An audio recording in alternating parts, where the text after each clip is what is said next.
ሞገስ ሉላን ይዞ ብሩክ ቤት መጥቷል። የብሩክና የቅድስት ግንኙነት ይፋ ሆነ።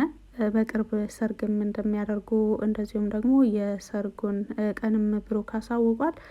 ሞገስም ሉላን ብሩክ ቤት የሚያቆያት እስከ መቼ እንደሆነና ወዴት እንደሚሄዱም ከብሩክ ጋር ተወያይተዋል።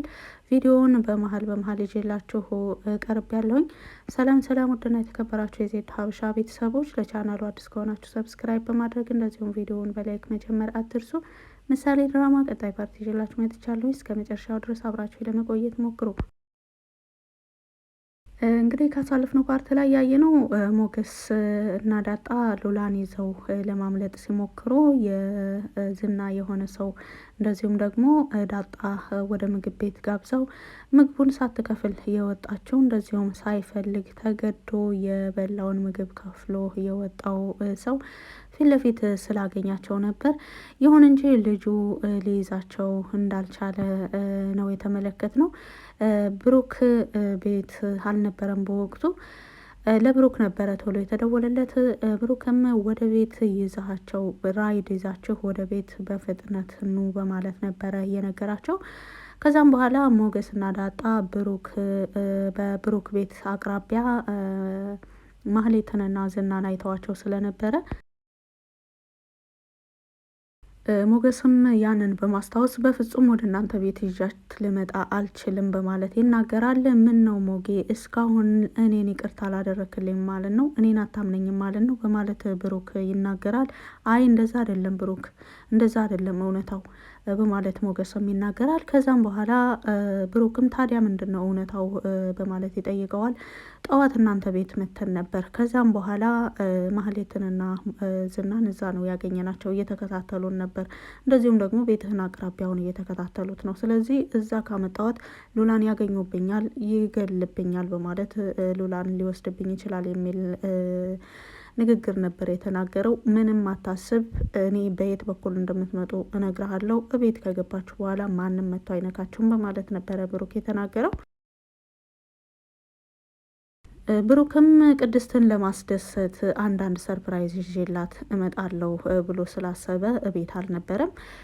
ከዛም በኋላ ሞገስ ዳጣና ሉላ እንዴት ወደ ቤት መግባት እንዳለባቸው ከነገራቸው በኋላ ብሩክም ለቅድስት ያሰበውን አንዳንድ ነገር ይዞ በፍጥነት ነበረ ልክ እነ ሞገስ ወደ ቤት ገብተው ቁጭ እንዳሉ ነበረ ቶሎ ብሩክ የደረሰው።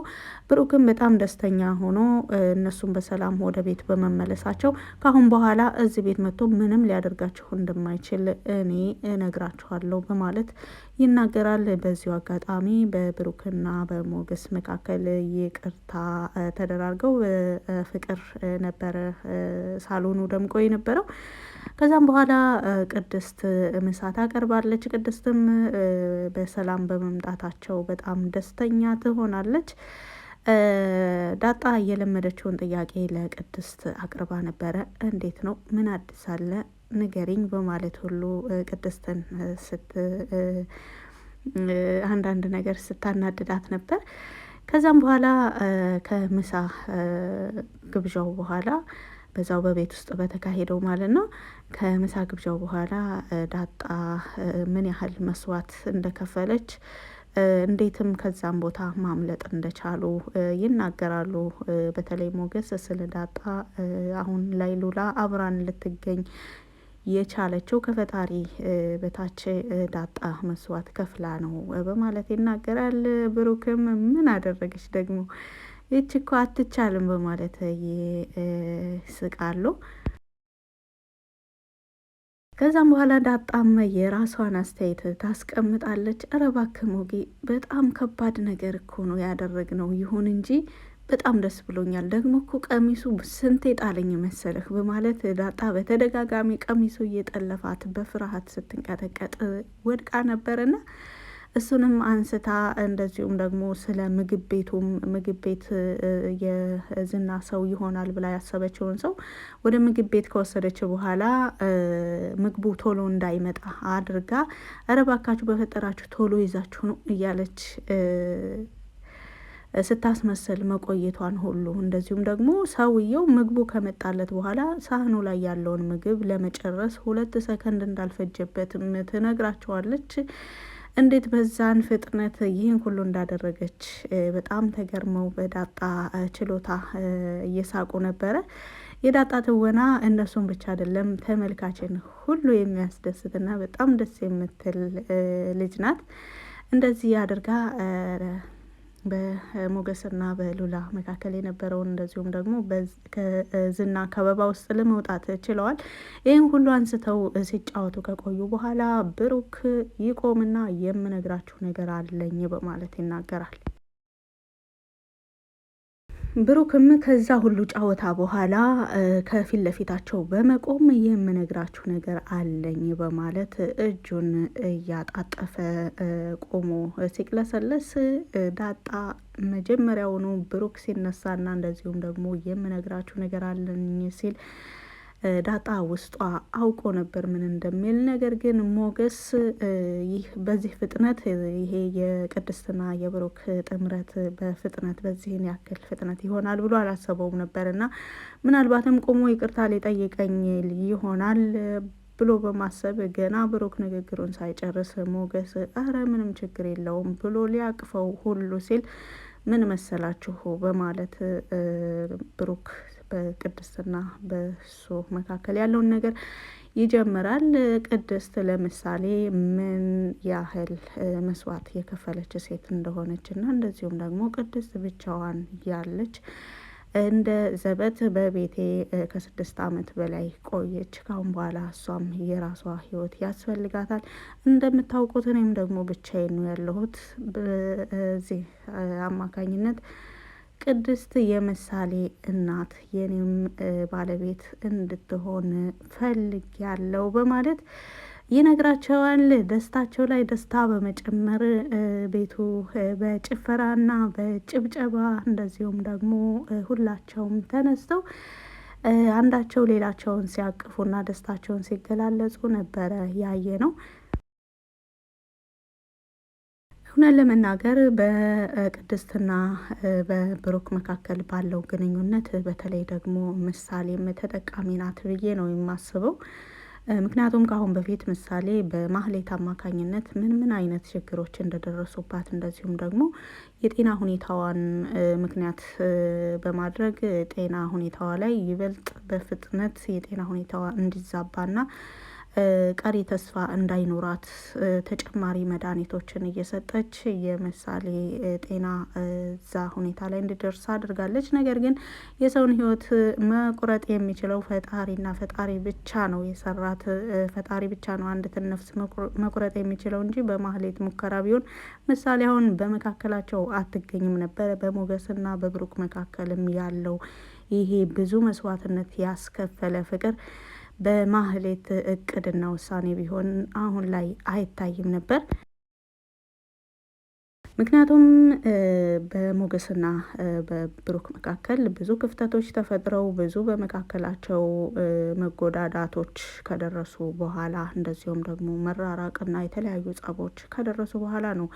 በተለይ ደግሞ ሞገስ ራሱን የቀየረበት ስታይል፣ ራሱን የቀየረበት ሁኔታ ከምንም በላይ ለማንኛውም ጓደኛ ትምህርት ይሆናል ብለን የምናስበው ነገር ነው። ሞገስ ባጠፋው ጥፋት ልክ ብቻ ሳይሆን ከዛም በላይ እጥፍ አድርጎ ክሶታል ብሩክን።